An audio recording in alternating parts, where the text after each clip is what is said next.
we're discussing today. If you were a politician, what would your pet project be? Let's see. My pet project, I'd probably have two. Okay. First one, women's fucking healthcare. Yo. Dude, come on. We need our uteruses covered. That's the only way any of y'all exist here. Get over it. Two, I probably would have my pet project be, like, completely revamping the immigration program. Yeah. Because what we've got going right now is inhuman. Yeah. And I do not believe in treating people as other. They are just people. Yep. Finished with my rant. What about you? Well, my pet project is probably something I will eventually be working on anyway, because that's how I'd be. Yeah. Is homeless LGBT kids. Oh, that's a good one. Homelessness is way more common among LGBT kids because they get kicked out of their houses a lot. That's terrible. And the suicide rates are a lot higher. So some sort of places where they can get back on their feet, they can learn how to make a resume, get a job, an apartment, all that jazz. And, you know, not just be homeless or die on the streets because no one cares about them. That would be my pet project. Yeah, that's a good one. But yeah. We basically don't want people being alienated and dying on the streets. Weird. Welcome to This Is Lit, a podcast where we drink and talk about our favorite books. I'm Elizabeth. And I'm Casey. So raise a glass and let's get started. Okay, Liz, what are you drinking today? I am drinking what you're drinking, my dear, which is champagne. Champagne. Yeah, we're sharing a bottle today. It's a rare share bottle. We're drinking Martini and Rossi, Asti Spumante sparkling wine, produced in Italia. So it's not champagne because it's not from the Champagne region, but it's champagne. Yeah. And it is a little bit sweeter than Liz usually goes for. A little bit, but I'm in the mood. She's in the mood, and also it was $7 at Walgreens. And we're poor. Whoa! The cork just popped out of the bottle. Out of all the excitement. It was very excited that it was $7. But okay. That kind of goes with the theme of the book of popping your top. Today we're discussing Red, White, and Royal Blue, which is by Casey McQuiston. I said it wrong last time. I'm not surprised you did. Casey McQuiston wrote this book. It is a romantic comedy, and she even described it as an escapism novel. I agree. This book is so fluffy. It's very good. It's so fluffy. I just could, like, if it was a bed, it would have 17 pillows and, like, 3 down comforters. Down blanket. Yes, it's so fluffy. I love it.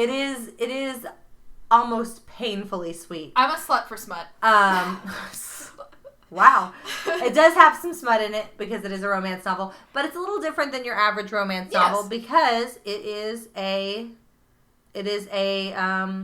LGBT romance novel. It is a story about how Alex Claremont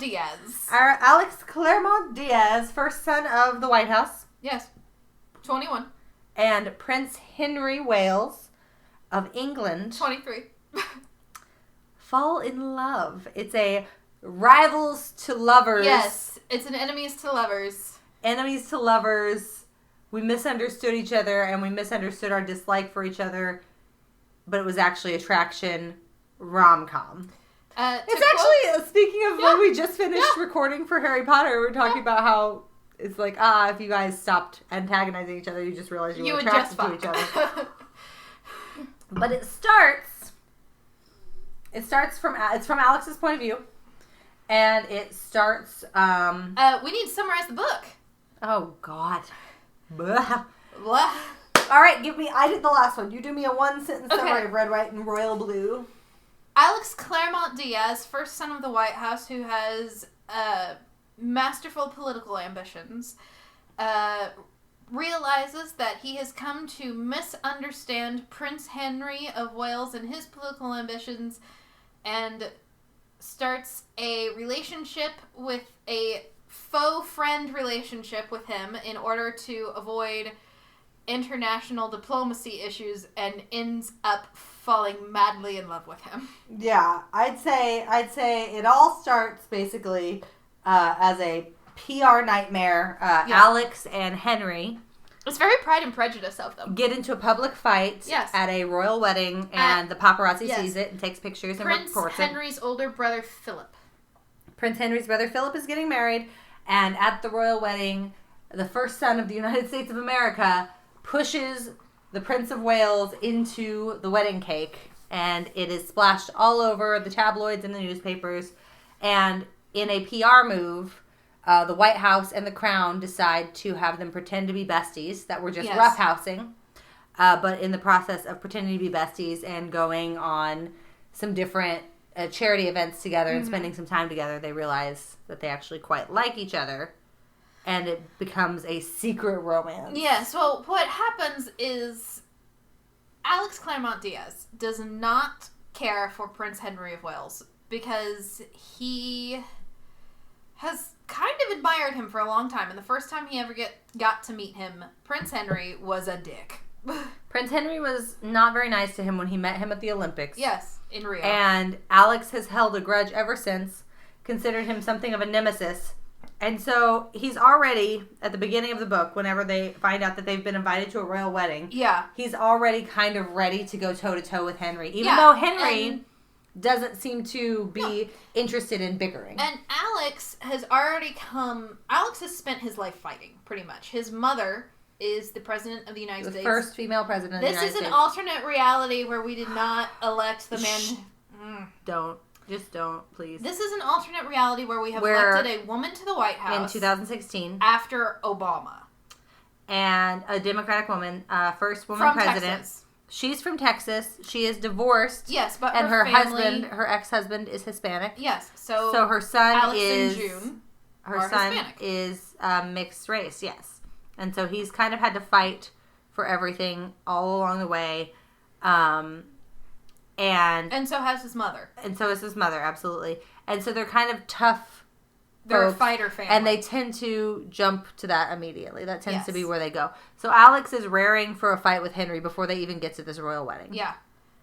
And he's so pissed off he drinks. And he's very pissed off, and so he's drinking at this royal wedding. And most of his hang-ups with Henry seem to be, like, sure, there was the one time that he first met Henry, and Henry was rude to him. Before that, he had seen, like, a picture of him in, like, some Tiger Beat type magazine or some shit, like, Young Cosmo. What is that? There's a Young Cosmo. Teen Vogue. That's what I'm looking for. The Quibbler. Teen Vogue. Tiger Beat. Tiger Beat's probably too old for this. Am I old? What the hell is Tiger Beat? It's from the 90s. Never mind. We're the same age, Casey. How do you not know what Tiger Beat is then? No, I just don't. Jesus. Anyway, he had seen pictures of him and kind of like he was handsome and he was talented and he seemed ambitious. And then he met him and Henry was rude to him one time. And then every time he's met him since, Henry has been unfailingly polite, but kind of boring. Yes. Not really showed his true colors. And so Alex, who is a mixed race son from a divorced family who lives in the White House, kind of thinks he's better than Henry. A little bit. He's like, Henry thinks he's better than us, and monarchies are inherently evil, which is true. And so I just don't like this guy. He's just... Your Les Mis is showing. He's just very placid and very polite, but he doesn't have any substance to his personality, which makes Alex very begrudging of the time he has to spend with Henry. And so at the royal wedding, they meet up again. Henry dances with Alex's sister, June. And Alex gets grumpier and grumpier and grumpier throughout the night, continues drinking, and then tries to rile Henry into a fight. Henry tries to walk away from the fight, and Alex pushes him drunkenly, and he staggers into the 6-tier, $750,000 wedding cake of his older brother, and they go to the floor together. Very, very like meet cute, very anime, like falling on top of each other on the floor kind of moment. It's very self-indulgent, but in the best possible way. I know, and keep in mind they're also covered in frosting. And of course, since this is the first son of the United States of America and Prince Henry of of Wales. England, Yep. all of these cameras immediately start going off, and the next morning, splashed all over the paper. Fight between Yes. First Son and the Prince of England. How they maintain international relations, blah, blah, blah. It's and a diplomatic incident. And their guard, Zara, is like... Zara is their I'm going to kill you. Is their PR manager. Yes. And she is the White House PR manager, and she is not happy. And so she sets Alex up to go to England for a weekend. Yes. To spend with Henry. First he'll see him at his polo match, and then they're going to go to a children's hospital and do charity work together. Yes, here is the list of information that if anybody asks you about Henry, this is the answer. And it's a list of, like, Henry's favorite things, his parents and all that. Like, he's like, the guy says his favorite novel is Great Expectations by Charles Dickens. He is reading this shit for fun. Yeah. What a boring dude who can think of Dickens as his favorite novel.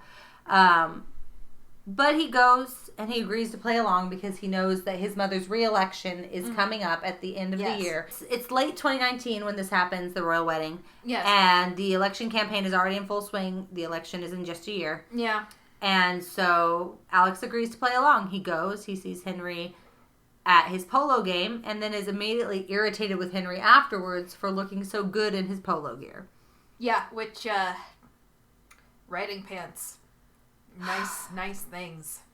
Real nice things, riding pants. Are you okay? Yep. All right. So he gets all irritated with Henry, starts another fight, but they have to go to the children's hospital. So they get changed, they go to the children's hospital, and they interact with the children. Again, Alex spends the whole time thinking, well, isn't Henry just charming as all hell, but he has no substance behind it. Yeah. Until... Well, Alex also, too, kind of loses himself in being there with the kids. It's not necessarily for just PR for Alex. No, Alex is a genuinely good guy. He's got an ego, but he's a genuinely good guy who wants to help people. His, like, ambition is to be the youngest senator ever elected. Yeah, so he can make change and help people. His idol is a senator named Rafael Luna, who was elected with the help of his father. First openly gay senator, and also Hispanic. So he's Hispanic and he's gay, and he is working from within the system to change things. Yes. And he is, Alex interned for him, and he is Alex's icon. So Alex is a genuinely good person who wants to do change, but he's also got a kind of big ego. A little bit. And so he gets kind of lost in taking this time with these kids and getting to know these children. And then he stumbles into a room that Henry is in with a kid without Henry seeing him. Yeah, and they talk about Star Wars. Henry and the little girl are talking about Star Wars. And it's the most genuine Alex has ever heard Henry be. He sounds the most like a real person. Yeah. And Alex is somewhat charmed by this. Yes. The nice moment does not last long, though, because when he tries to confront Henry about it, they hear the sound of some banging. Which sounds an awful lot like gunfire. And security basically throws them together. His name Sean? Sean throws them together in a broom closet. He literally shoves them into a broom closet and barricades the door and says, "Stay in there." Which, thank you, Sean. So that is another one of those delicious romantic tropes. They're like huddled up against each other in a broom closet. They literally fall down on top of each other, bickering in the amidst of the mops. And there's nowhere for them to move because stuff fell on top of them, so they're laying on top of each other having a conversation. But, all that to say, over the short period of 3 days in London, Alex has gained a different perspective of Henry, and he kind of appreciates him a little bit. And he starts kind of texting with him. Yes. They start texting and sending emails in a friendly manner, joking with each other and basically harassing each other a little bit. It's kind of, they kind of tease each other. Are we flirting or are we antagonizing each other? It's kind of hard to tell, right? It's one of those. And this goes on for a while, and then 2020 rolls around. Well, the Great Turkey Incident. Oh, right. The Turkey Incident is really what kind of solidifies the friendship. Alex finds out that the turkeys that are pardoned at the White House are kept the night before in a fancy hotel. Yes. At taxpayer expense. And he's like, keep them in my room and then we'll have more money for other things. Do not He use doesn't think the taxpayers' money should be going towards housing turkeys in a fancy hotel. Only thing is, turkeys are terrifying. Turkeys are terrifying. They're like little bird dinosaurs that will eat your blood. They'll gobble at you. So stupid. They're about to go Jurassic Park. So he, instead of sending another one of his witty texts to Henry, he calls him. Yeah. Which is unprecedented in their very short friendship, and Henry's kind of surprised by it, but rolls with it. Because he's like, it's 3 a.m. here. He answers the phone, he talks to Alex for a while. It's a very charming little conversation they have. The turkey death gobble. And it is kind of that's kind of the start of the friendship. Like, yes. It really begins to, and so throughout the next couple of months, they text and they email, and they sometimes talk on the phone. And then the White House New Year's party rolls around. Well, they have Christmas, too, which Christmas is an utter disaster. Christmas is an utter disaster for Alex because his parents, as previously stated, are divorced. His father is a senator. Yes, his father comes to visit the White House for Christmas because they still have Christmas together even though his parents are divorced because they want to have a cordial relationship because they're both in the public eye. But Oscar, his father, insinuates that Ellen, president, Madam President, can't win a second term without his help. Which, as a woman, that would fucking piss me off, too. Oh, yeah, absolutely. I would be very angry. But they get into a fight at Christmas dinner, and Alex and June are very unhappy about it. All right, like, can we not talk about politics for one night? Alex actually storms away, and this is probably the real... Because first it's like, oh, you're texting, you're joking with somebody, you're kind of friends, right? Yeah. And then like, oh, you've upgraded to having phone calls with them, but it's a still jokey, lighthearted relationship. But what happens here is he calls Henry and just bears his soul about his parents' divorce, about being the first son, about being in his father's shadow and wanting to be a first senator, like his hopes, his dreams, the things that he's insecure about. He's on the phone with Henry for so long that the battery of his phone almost goes dead. And he plugs it in, and he keeps talking. And Henry talks to him and starts telling him about how his father died. Yeah. And how his father, brother, who was an actor and James Bond. Yeah, an actor who played James Bond. His father died. His mother had married a commoner. Yeah. Even though the queen didn't want her to. And how his brother Philip is very serious about the throne. And how his sister Bee has got problems with drugs. And all of this stuff comes out in this long conversation. And after her husband's death, his mother was basically shut down. And she even kind of shut herself away from her children. So these are all like really heavy topics to be discussing with anybody, let alone somebody you've only really considered a casual friend for a couple of months. But it's very easy for both of them to like open up to each other. And it's interesting because I thought this was interesting having my first serious relationship having been a long distance relationship. Yeah. Long distance is hard. Long distance is very hard, but it's sometimes a lot easier to talk to someone when you're not doing it face to face. It's easier to say things that would be hard to say otherwise, right? Yeah. And I think that was really well played on here. Like, it's easy to say something in a text message that you would have trouble voicing out loud when looking somebody in the eye. It's easy to say something over the phone to someone that you couldn't say to them while looking at their face. And so I think that eases this transition for them into friendship. But at this point, their friendship does broaden and deepen into something more significant than just jokey, let's send each other memes. Nothing wrong with memes, though. Which means that whenever New Year's rolls around, Alex's sister invites Prince Henry to the White House party. Because there is something called the White House Trio. Yes.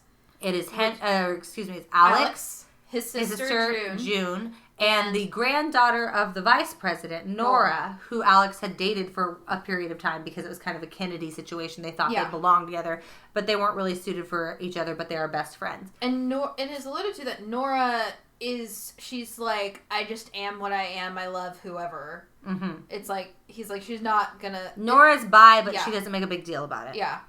And the three of them are called the White House Trio. They're very influential. They're like millennials who are very much in the public eye. Kind of think Sasha and Malia Obama, but more dramatic because Sasha and Malia were kids for a lot of the time they were in the White House. But these are like teenagers and well, they're in their 20s. Well, he's like 19. He's 21. 21? Yeah.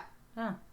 Yeah, so these are like young millennials, but they're not kids. Yeah. Like Malia Obama, Sasha Malia, or Chelsea Clinton, they're adults. And so they're in the public eye, but they've got this sort of, charmed life and everyone loves them. They're very popular with the polling people. So they have this huge White House party bash, and Henry comes, and Alex makes a joke, well, I didn't invite him here, so don't expect me to spend the whole night glued to his hip. Which is exactly what he does. Which is what he then proceeds to do. Is spend the entire night glued to Henry's hip. It's a very Crowley move. It's like, don't expect me to save you, Angel. God dang it, you're the best deal. Okay, here I go. Here's a question for you. Are you ever going to be able to record another podcast without bringing up Good Omens? No! Yeah, moving on. We're in it, guys. We're in it. We're in it hard. Fuck. So Henry and Alex spend the whole night together. They're having a really good time. But Alex goes off to dance with a couple of people, Nora included. And Henry... And he shares the midnight kiss with Nora. Yeah, he and Nora have a tradition. They dated at one point, and now they have a very, very, deep and abiding friendship and understanding of each other. So they have a big, slobbery, gross makeout just as a joke between them every year at New Year's. But whenever Alex surfaces from this, Henry has gone. Yes. And so he goes looking for him and finds him out in the garden. And they have a bit of an argument. And then Henry grabs Alex and kisses him. Yes. And then flees. Runs away. Just absolutely runs away. It's another very tropey beat to hit. The thing about this story is we talk about tropes a lot. Yes. And we talk about how a lot of tropes are overused. And this one works. This is a very trope-heavy story, but it leans into the tropes and embraces them. Yeah, it works. In a way that's very satisfying. So Henry, just in a few words, has made it clear to us that he has, perhaps for quite some time, had some kind of feelings for Alex. And Alex is just oblivious to it. Yes. He kisses Alex and he flees, and he's not answering Alex's calls. He's not answering his emails. And Alex is going through a big bisexual crisis. Yes. Our bisexual baby. Because the thing is, Alex... has so far only ever dated women. But throughout... Except for Liam. Well, Liam. Is his high school buddy. Yes. Where, bro, it's not gay if, right? It's not gay if you make out a little bit with your bro. Yeah. It's not gay if you watch porn together with your bro and get off on it together, but not touching each other. Yeah. It's very much the kind of justification that every queer kid goes through in their head before they have accepted that they are not straight. Yeah. And so he had this relationship with Liam, and even throughout the course of the book, before we even know about the relationship with Liam, he refers to Henry constantly as attractive, other men as attractive. Yes. And so Alex basically is sitting here going, oh, damn, I'm bisexual. Woo! And so he has this whole thing. He goes through it, and then Henry is forced to come to the state dinner, which he pretty much shakes hands when he sees him at the beginning, and then avoids him the whole night. And at this point, Alex has determined that he, in fact, wants to kiss Henry. Yes, he's very into much it. so. He's into it, and maybe has been attracted to Henry since he saw him in the fucking teen magazine. Mm-hmm. Where you could get the poster if you had the nails to pull the staples out without ripping it, and his fingers were too stubby. So yeah, he's clearly like realizing that what he has felt for Henry all this time maybe was not antagonism after all. Yeah. So he wants to talk to Henry. Henry's not taking his calls, but he comes to the state dinner and is unfailingly polite royal son Henry Wales. And Alex gets to Amy, his bodyguard, and he's like, I need 5 minutes alone with him. Just 5 minutes. She's like, I can get you in the next room, but she's like, I can get you 5 minutes. He's like, that's enough. That's fine. So they are in the room, and Alex shoves him into the room and starts yelling at him and is like, what's going on? Like, why have you been avoiding me? And then finally he just grabs Henry and starts kissing him. And they're making out underneath the portrait of Alexander Hamilton. And Henry's like, oh, okay. But even at this point, it's still, and it's painfully difficult to watch because Alex has come to terms with the fact that he is attracted to Henry. Yes. But he has not come to terms with the fact that he is emotionally invested in Henry. Yes. So he's like, he's hot. We could hook up. And so they do. Yeah. But Alex is still kind of playing this, like, casual, secret, illicit hookup thing. Fine. And Henry is very clearly, like, emotionally gone for him. And has been for, like, possibly since before the events with the cake. Yes. We don't know, at this point, we don't know exactly how long, but it's clear that Henry has feelings. Yes. And Alex with a capital F. And Alex is over here just like, friends with benefits. Yeah, I can be bisexual. And Henry's like, okay, I'll do this. It's and Henry's like, this is like grasping like a fucking drowning man at a raft. He's like, I'll take it. Yeah. That'll do. Yeah. So you get a little bit of that angst. Because Henry, being a royal, knows that's pretty much all he's ever going to get. The thing is, Henry knows. It's because he can't have a relationship because... It comes out slowly, but Henry is very aware that he is gay. Hella. And he actively goes on dates with women periodically to alleviate suspicion. Yeah, because he's a royal. And he has just resigned himself to this as his entire life. Which was an interesting thing for me to read because... when I read it, I was like, what the fuck? What do you mean you intend to do this for your entire life? And then I was like, well, I think that anyone who is under the queer umbrella has gone through that, like, that decision. Like, do I want to spend my whole life just keeping this a secret? And then you have to decide whether or not it's worth it.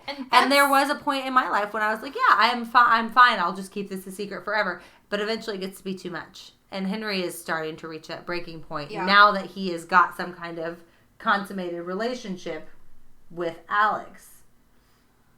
So. And see, that's not something I can speak to. Right. Which is why I'm glad you're here. I'm here to help. Because I really feel for Henry in that situation. I'm like, that's a real shit situation you find yourself in, son. And I'm really sorry that you have to make that decision. But it's never a decision I've had to make. Right. Yeah, no, it's a very familiar situation. I mean, like I said, the first person I dated was a long-distance relationship. And we kept it a secret. We dated for 2 years. Damn, girl. And nobody knew about it. Eventually, someone found me out. Is what happened in my family. Eventually someone found me out and I had to come clean. I'm sorry. But it was not a thing I decided to do. I didn't decide to be fully out until this year whenever I proposed to my fiance and I was like, I'm not doing this anymore. I want to marry my fiance and I want it to be it's only been officially something that everybody's known. Even been a full year for like 6 months that I've been out. Yeah, and it was like, and I'm almost 30 years old. Henry's 23, so I can't even imagine like how terrifying that is. And I didn't have the responsibility of the British crown on my shoulders. You know, in some ways, Henry is in a worse situation than Alex because Alex is not... Alex can choose to walk away from his Alex position. can walk Henry away from can't. it. I mean, Henry can. He could abdicate. And he But he's still a royal. But he is still a royal. And it's something you're born into. It's not something you decide, or it's not something that you know your parents are deciding, or it's not something that will be over in 4 or 8 years. Yeah. It's something that's a lifetime. And so Henry is dealing with this. And this is when they start sending these flirty emails. And so they send these very flirty emails back and forth for a while. Oh my god, Henry's emails. Well, no, we haven't gotten to the good ones yet. These are the flirty casual emails. Because at this point, it's still like a flirty casual thing. Yes, the flirty casual emails. Focus on the flirty casual emails. Not the ones that break my heart. So the flirty casual emails go along these lines. His Royal Highness Prince Henry of whatever. Don't make me learn your actual title. Are you going to be at the Paris fundraiser for the rainforest conservation this weekend? Alex, first son of your former colony. So it's this kind of flirty banter that they have going back and forth, where they insult each other and they flirt. And arrange secret meetings. And they do this for quite some time. Yes. I think chapter 7 is just Henry and Alex sneaking around the fucking musical. Oh, let them sneak around. Henry and Alex sneaking around the musical. Yes. So how to give head behind a polo match. Yeah. So there are some parts in here that get a little steamy. Yeah, it gets a little raunchy. It's not raunchy. No, it's not raunchy. It's steamy. Very tasteful. It's all metaphors. And I don't think anyone ever talks about like anyone's throbbing member or anything. It's not like a bodice ripper by any means. But there's definitely a lot of sex going on behind the scenes here.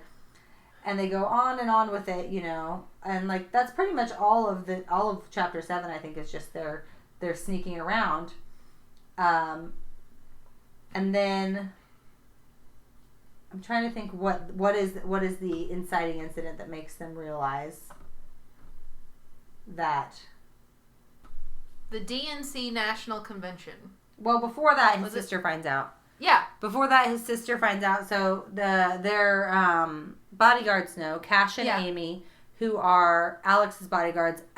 Amy is a trans woman. Yes. And then Sean, who is a member of the royal staff. Yes. Who works with Henry. And then Nora, who actually finds out about it right offhand. B, Henry's sister. Yes, Beatrice. Pez, Henry's best friend. Yes. And June. And June finds out, and she's, because she's like, well, before that you weren't fucking the Prince of England, and he's like, and she's like, you're not subtle. She's like, I live across the hall from you. I know what's going on. And so at this point, they're starting to get a little less casual about the relationship. Yes. They seem to want to see more of each other. He's befriended Pez and B. Yes. Henry's best friends, Henry's trio. Yeah. And it's getting less and less casual as they go on. They trick Henry into karaoke. They do trick Henry into karaoke at some point in here. They go to a fundraiser in L.A. Yes, the fundraiser in L.A. That's when the karaoke, the 6 of them. The 6 of them go out for karaoke and have a grand old time. Yes, and that's champagne is a flowing, and there's Queen music abounding. My favorite line. I got this. I actually bought this one on Kindle. A lot of times I rent books at the library, but this is a brand new book. It came out earlier this year, and there's like 50 holds at the library. It's like very high on a lot of. It's real popular too. My entire book club pretty much read this last month. Yeah, it's been very, very popular, and so it was hard to get a hold of, so I went ahead and just bought it, but it was cheaper and quicker to get the Kindle version. Yes. And I always forget, until I buy Kindle novels, that you have the ability to, A, see what everyone else has highlighted, and B, highlight your own stuff. The first thing I highlighted in here was during this party that they went to, and it says... he looks at all of them. Pez, his broad smile and glowing joy, the way his white blonde hair flashes against smooth dark skin. The curve of Bee's waist and hip, and her punk rock grin as she sucks on the rind of a lime. Nora's long legs, one of which is propped up on the table and the other crossed over on Bee's, her thigh bare where her dress had ridden up. And Henry, flushed and callow and lean, elegant and thrown wide open, his face always turned towards Alex, his mouth unguarded around a laugh, willing. Alex turns to June and slurs, "Bisexuality is truly a rich and complex tapestry." And she screams with laughter and shoves a napkin in his mouth.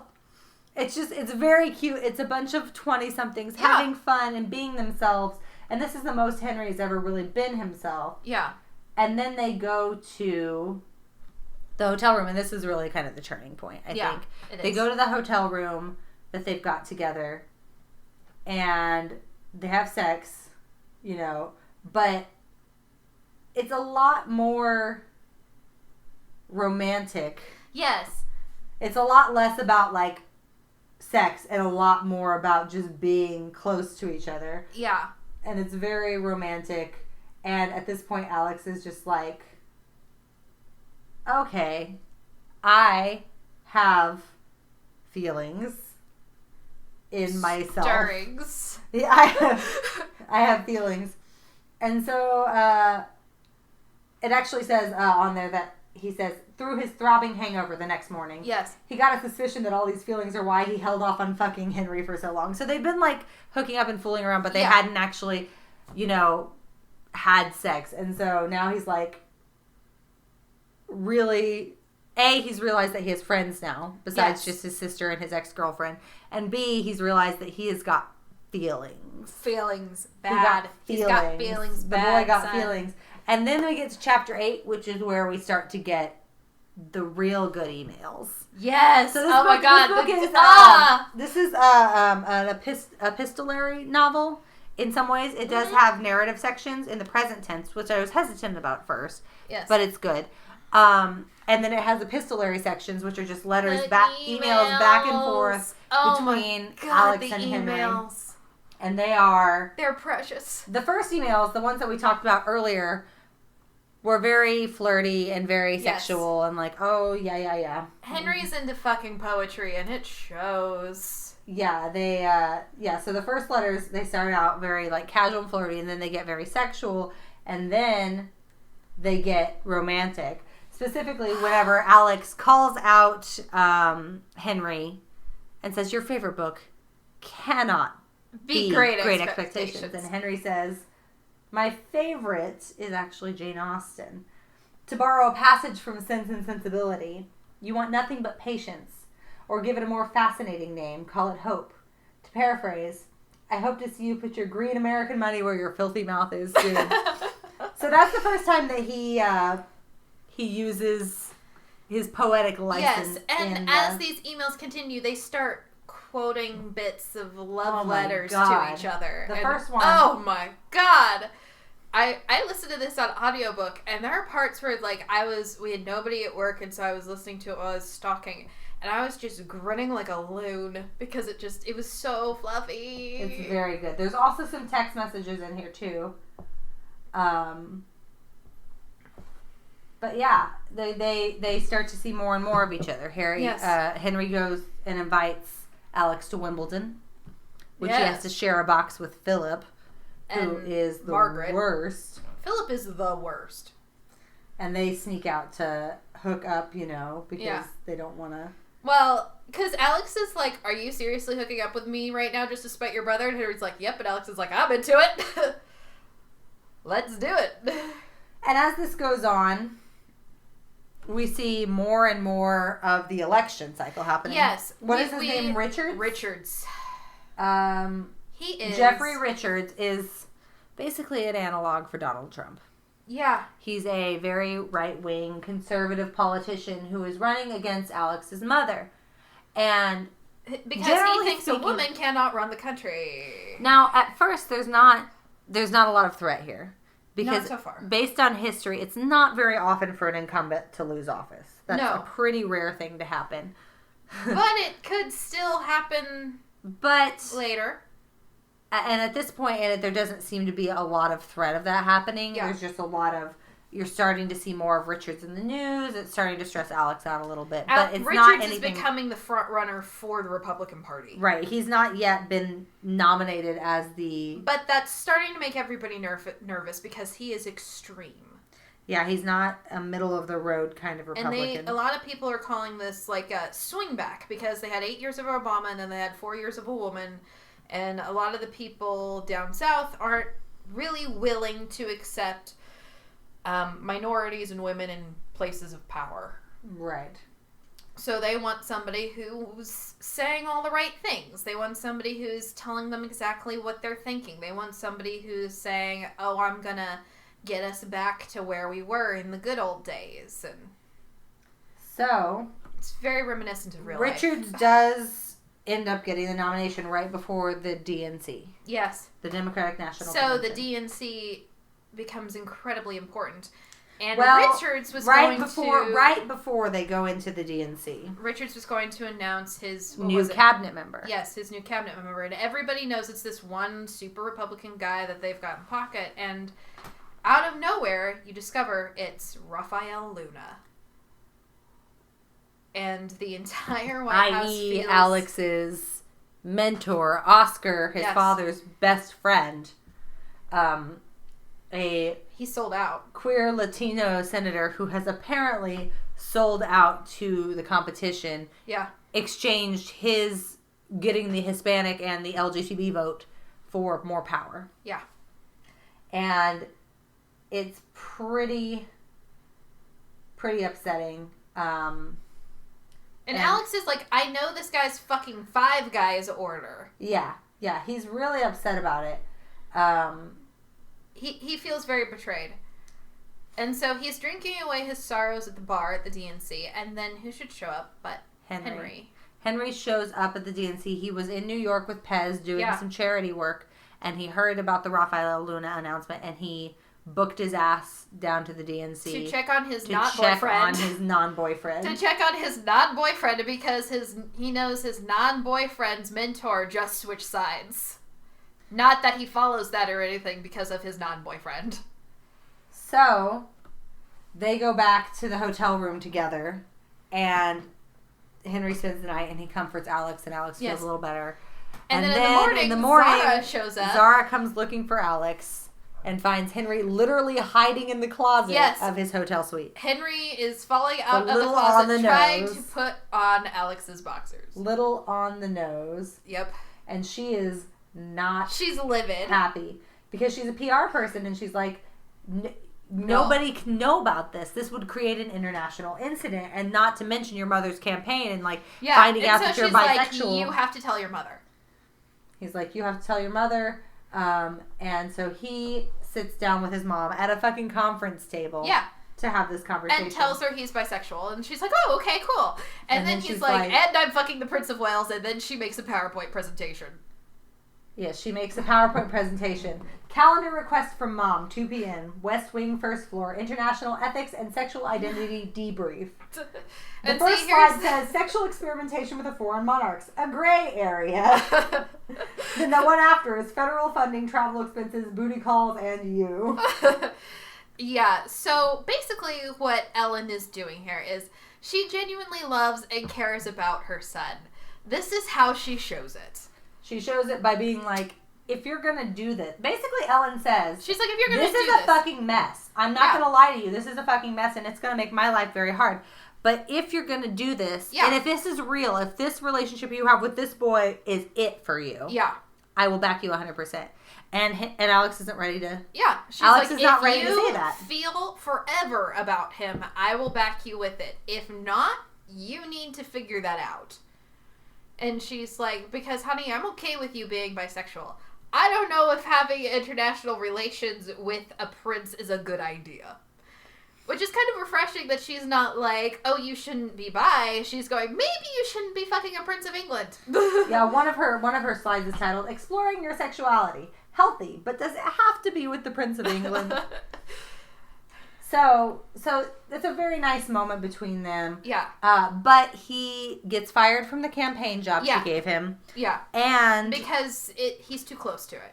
And she says you need to make a decision soon about whether or not this is a forever thing. And Alex is not ready to say that I mean, he's 21. He's pretty young. I mean... He is 21. Forever is a thing. Forever is a long time. But... even after he leaves saying he's not sure whether or not he's willing to say it's forever, the first email he sends after that is an email about Alexander Hamilton. Yes. Because if you don't know... The big gay trio! If you don't know by now... Yeah. I don't know what you've been doing. But there's this musical called Hamilton, talking about the life of Alexander Hamilton. But one of the things that is not really discussed in the musical is the relationship that Alexander Hamilton had with John Lawrence. He's so bi. They exchanged letters very much like lovers. The language in those letters. Some of those letters were burned and have never been seen. Thank you, Eliza. But it does kind of indicate that maybe Hamilton and Lawrence had a secret relationship.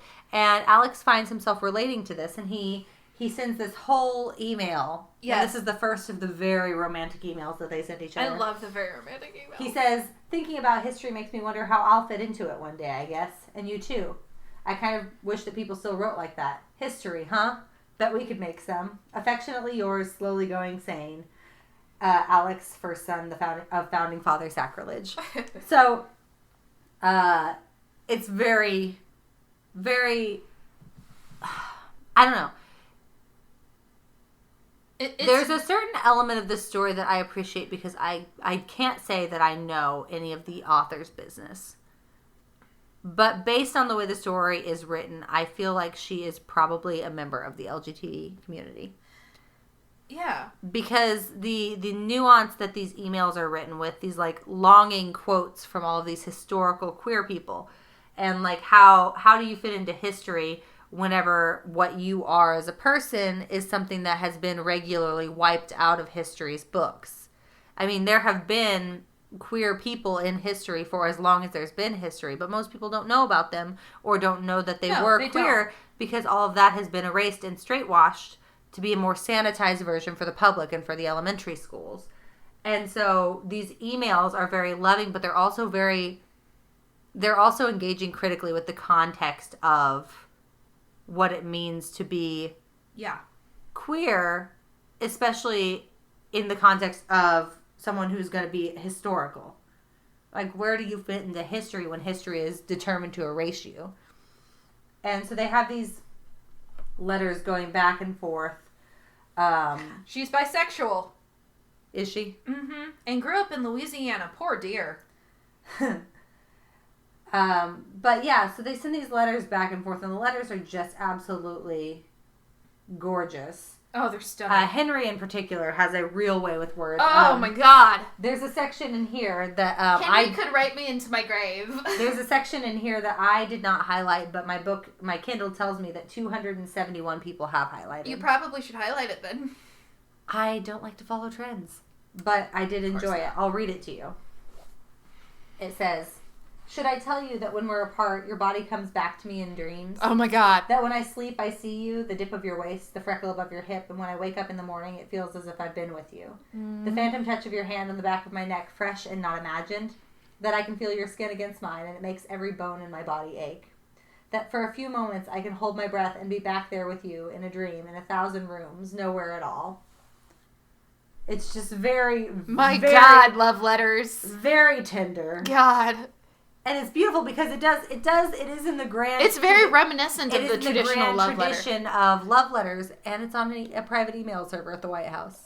Going back and forth. Private being the key word. So they go back and forth. At this point, they're both just constantly confessing their love to each other. Yes. And almost at this point, it's become a tradition for them to end each of their emails with a quote from... a pining love quote. Queer characters throughout history. Alexander and Eliza Hamilton, Alex Ginsberg to Peter Orlovsky. Let's see who else is here. Henry James to Henrik C. Anderson. It's just absolutely beautiful. And then Henry comes to visit. Yes. And this is a little bit more... the weekend at the lake. More significant of a visit. They have seen each other at all these different geopolitical events. They've seen each other at the DNC. They've seen each other at the White House and in the castle. Yes. But they have not had a vacation together. And and Alex invites Henry along to the lake in Texas. And that weekend has always been non-political. Yes. So... and it's always just like they spend it with his dad, and they just swim in the lake. They have a long weekend. They eat food. They cook together. They sing. They get drunk a lot. And they just have a good time. It's a de-stressor for all of them. So it's a very big deal for him to invite Henry along for this. And Alex is cooking dinner with his dad in the kitchen, and his dad is like, "Son, you ain't subtle." So, yeah, he and his dad have a really nice conversation. First about Raphael Luna and his dad kind of is easier on Luna than he expected. Luna has He's been through some shit. He's got his reasons for doing things. He was kicked out of his house when he was 16 for being gay. Yeah. He's got his own reasons for doing things. I am upset that he's betrayed us, but I'm sure that he got a good reason for it. And Alex is kind of surprised by this, taken aback, and then the conversation turns to Henry and how they are together and how obvious it is to his dad. And his dad is very, very his dad's chill like, about it. He's like, yeah, no. But Nora will always be my favorite. Yes, so it's nice. Alex has a lot of pressure on him because of political circumstances, but neither of his parents has any problem with it. And it's interesting, though, because it does make sure, the story makes sure that Alex is nervous about talking to his parents about this. Because even if you have super liberal Democratic parents who, like, ran on a campaign of equality for all, it's still different when it's your kid, is what Alex says. And so, I don't know. It's a nice touch that he is both nervous, but that is alleviated and his parents accept him. And then Henry and Alex go skinny dipping together, and Alex almost says the tries L word. to confess his love, and Henry seems to kind of sense it's coming, and he runs away. Not only does he run away from the lake whenever Alex goes to bed, he leaves and goes back to England. Vacation and goes back to England, and Alex is like, what the hell? And is not answering his calls. Yeah. And Alex is just kind of miserable in all of this. Yeah, pretty miserable. And then shit hits the fan. Shit hits the fan because somebody leaks a photo of Henry and Alex leaving the hotel together. Leaving their hotel together at the DNC. At the DNC. And they're like, oh, is there some sort of affair scandal going on here? What is this? They've got their arms around each other's waist. And so Nora and June take the fall. Yeah, June takes the fall. She says, I was on that same floor too. Henry and I are in a relationship. You clear it with Henry. And go on a couple of dates with Nora. We'll go on a couple of dates with... And June and Henry will go on a couple of dates. And we'll they basically beard for you. Hate it. It's absolutely miserable. Alex is miserable, but Henry seems even more affected by it. Because for the first time in his entire life, Alex is the one who's given him opportunity to be himself. To be honest. And he's now having to revert on that because of Alex. And Alex doesn't like not being honest. And Alex doesn't like being... This is terrible. Being dishonest about this. He actually goes to Raphael Luna's office to confront him. Yeah, because he's like, I'm feeling like shit. I'm going to go yell at Raphael Luna. And so he tells he basically starts accusing him and then is like, I'm like you. I thought that I could be like you. Basically comes out to Raphael Luna. Yeah. And tells him that he's seeing Henry. Well, he tells him he's seeing a man. But it's obvious it's Henry. Pretty obvious. Boy ain't subtle. Because the tabloids have already happened at this point. So he's heard that they were seen together, but then this damage control has been happening. And Luna is clearly not doing well either. No, he's not doing well at all. He's chain smoking. I had the audio version of this, and the person who read it did an amazing job with this scene because the voice they used for Luna the first time and the last time was not the voice that they used for this scene. The voice they used for this scene was the original voice, but it was raspier, it was darker, it was almost like he was smoking a pack a day kind of a voice. So it really got that point across. So whoever does the audiobook, well done. Although we skipped something. Because before the paparazzi photos come out, Alex fucking jumps a flight to London and goes banging on the door of the royal residence. Oh my god, because the boy in the rain with the stereo scenario. Yeah, because Henry stopped answering his calls, and so he storms in and is like, let me in, what's going on? And Henry basically confesses, I can't do this. I can't have you tell me you're in love with me because then that makes it serious. And I can't be serious because this is always going to be a secret. Yeah.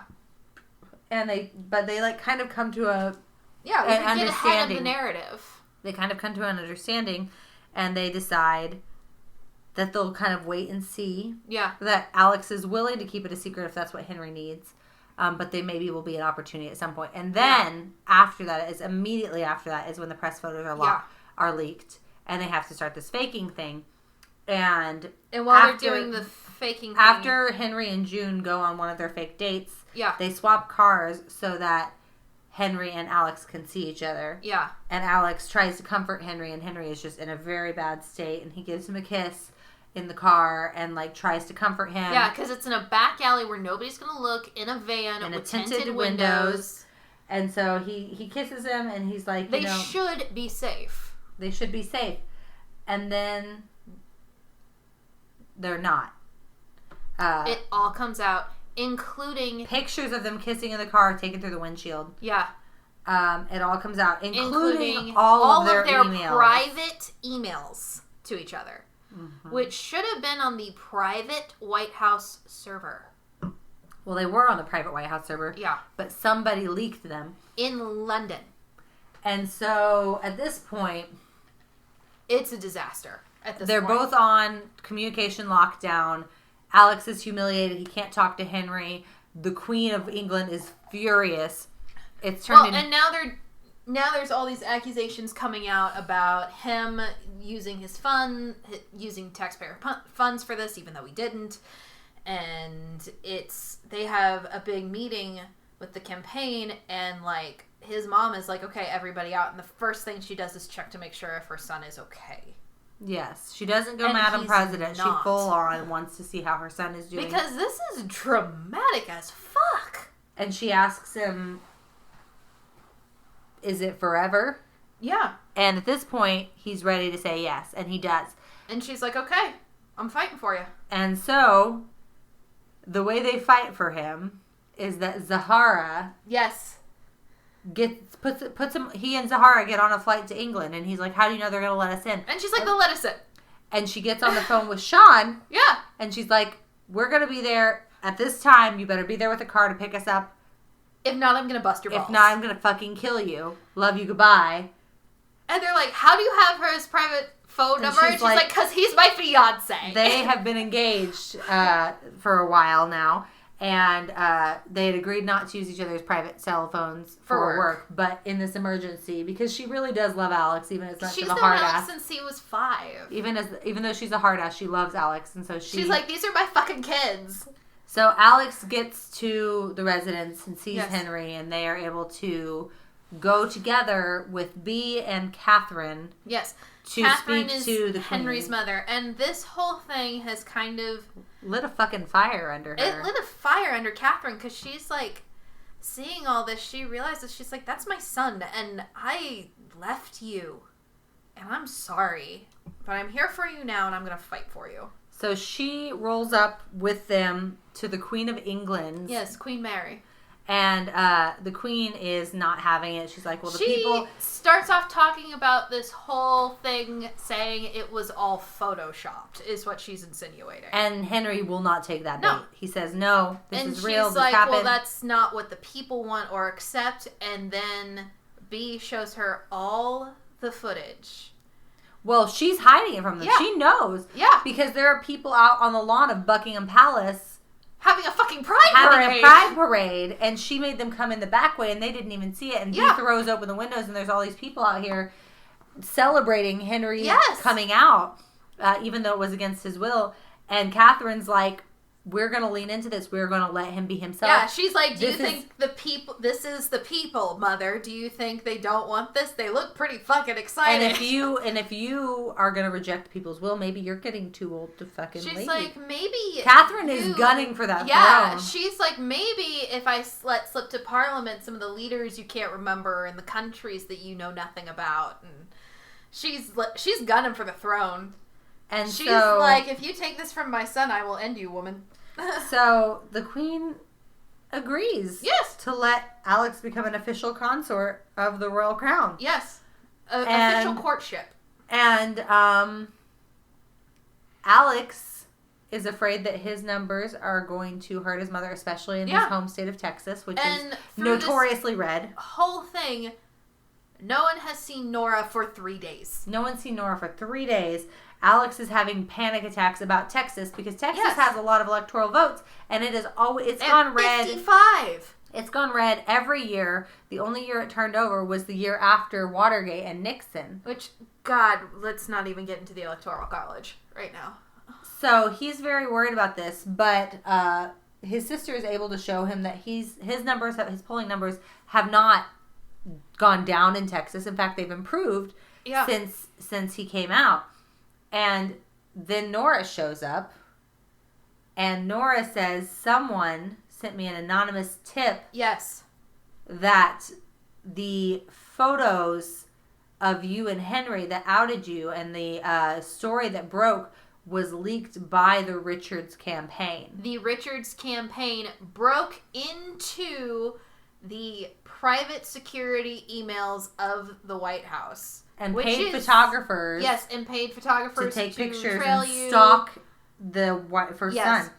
Which is a huge deal. Yeah, it's a huge deal. It's basically Richards causing a attack on a sitting president. Mm-hmm. Especially hacking into the White House's private email. That's the biggest thing, which we all know emails are a big deal. So, this found out makes a... But they try to figure out who... Nora tries to track who sent her the stuff, and they look at the coded message at the bottom, and... Alex recognizes it. Alex recognizes it. It's Raphael Luna's Five Guys order. Yes. Which means that Raphael Luna is the one who tipped off Nora. Yeah. About what Richards was doing. And then it all comes out that Raphael Luna had joined the campaign specifically to try and bring Richards down. Because there were a lot of allegations with Richards and... It's not just allegations. Yeah. Underage interns. He tried to assault Raphael Luna when he was an intern as a teenager at 16 years old. And he's still doing it to this day, mostly to women. Yeah, so this was rough. Yeah. Especially considering the whole Brian Epstein thing that's been in the news the last couple of days. It's a little close to home. And the author said in her afterword of the novel that she wanted to, that when she first started writing the novel, at the beginning of 2016, it was just kind of a fun stress relief thing. Yes. But when the election happened, she kind of went into a depression and stopped writing for some time. I don't blame her. And when she came back to it, she determined it would be an escapist fantasy, a kind of alternate reality where not everything is good and perfect. No. There's still bad things happening, but there's more hope. But people are held accountable. And so Raphael Luna has that hope. He wants to try and tear down the Richards campaign from the inside and expose Richards. And once Madam President knows it's Raphael Luna, she's like, full sanctions, give me everything you have. So Luna's basically sacrificed his own career because he couldn't stay. No. After he realized that the Richards campaign was the one who had done this to Alex, he knew that had to be exposed as well. And so he exposed that, lost his job on the campaign, and lost his opportunity to catch Richards for the assaults and the pedophilia. Yes. But it might be... But he hopes that someone will come forward, come to him. It might be a bigger hit for Richard's home base to see that he violated the sacred office of the presidency. Well, and also, it's not exactly a secret that Luna is the anonymous tipster. Yeah. Which means that maybe anyone else who has been treated this way by the Richards campaign will come to him. Yeah, hopefully. Later. So there is that amount of hope there. And then the novel essentially ends with election night, which was very stressful. Yes. I was stressed. I'm like, don't tell me. Because it literally goes through the states, the big states, one at a time. Yeah. I don't know about any of y'all, but I am a political junkie. The last presidential election, even after it was already clearly lost, I stayed up all night to watch the results because I grew up, my dad would give us a United States map and we would color in the states as they were called. You mean like Alex did when he was little? Yeah, and we would color in states where they were called and we would write down the number of electoral and we would do the math. And that was, like, I grew up with this shit. Like, so it's interesting to me, but reading it after my last election watch party, or last presidential election watch party, was very stressful because it had that same, it had that same feeling where it's like we started with hope and then it just got worse. And then it just gets worse and worse. But then it comes down to Texas. Texas, which has not been blue for 40 years. Yes. It comes down to whoever wins Texas is going to win the presidential election. Yes. And Alex goes out and makes a speech for the people who are gathered. About being a son of Texas. About being a son of Texas and about feeling welcome in Texas. And it's very popular. Because it's his first time back in his hometown after he's been out. And of course it's going to be nerve-wracking returning home after that. Especially in a very red state. Yeah. And so he does this speech that is just absolutely great. And he comes back in and watches as Texas goes blue for the first time in 40 years. And everyone loses their shit. Yeah. Just collectively. Henry's there with him wearing a tie with yellow roses on Texas. It. Because he heard about the yellow rose of Texas. He was like, that's a thing? I got a tie with yellow roses on it for the occasion. Yeah. And Alex is just like, I am in fucking love with this guy. Yes. So she wins the election. Henry tells him he's gotten a brownstone in New York and he's going to be focusing on LGBT youth shelters. Yes. Kind of my pet project also. And Alex decides that instead of being the youngest sitting senator, he wants to go to law school and he wants to make change through legislation. Yes. And come to senatorship later on in his life, which means that he's going to go to NYU. Yeah. And stay at the brownstone in New York with Henry. Yes. And it's just very much a happily ever after. Everyone's futures are bright. The world is a nice place. And gay people can go ahead and just have their own good time. Love beats out the racism and the hate, and that's the world I want to live in. You know, it's not. I really want people to know that it's like we could be living in this world right now. We still can be. It's definitely within our reach. We just have to want it badly enough. Yeah, I really like this book for a couple of reasons.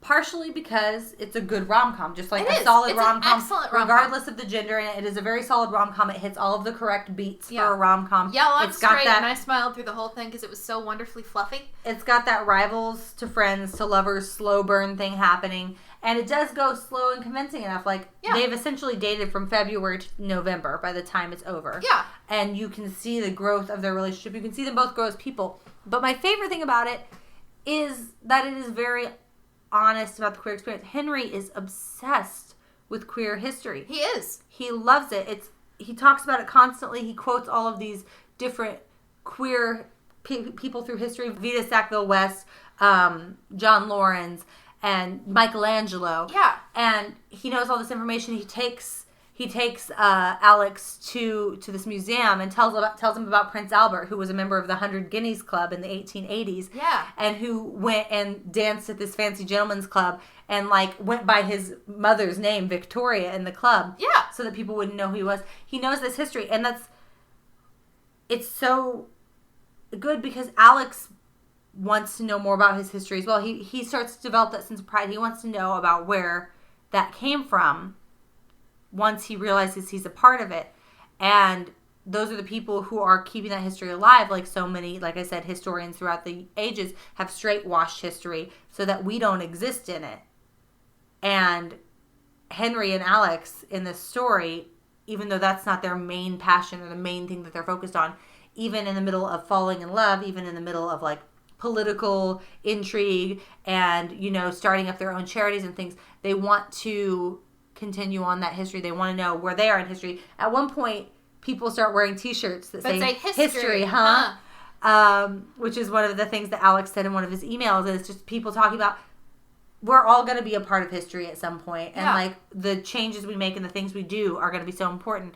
But especially for queer people in this context, to not be erased from history, to be known as who they are. And these two characters in the novel, with being known who they are, they get to be together. It is an openly gay relationship.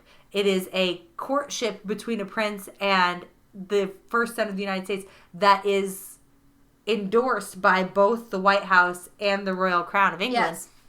That's pretty historic. It's incredibly historic, and it's not something we've gotten in the real world yet. No. But it's something to aspire to.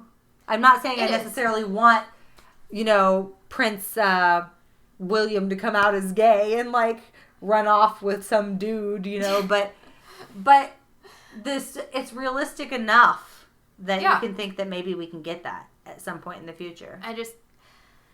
I look forward to a world, and this book is not set that far in the future. I would love it if in the future, Texas did go blue. Well, and I thought, I keep thinking about it because it's 2019 now. Yeah. And we've got a little over a year until our presidential elections. And like I said, it's not... Well, we could potentially... it's not. We could unseat a sitting president. We could have a female president in the White House. We could have somebody of mixed race in the White House. We already have. All of those things would be historic. It's not often that an incumbent is moved out of the White House. Usually people win their second terms.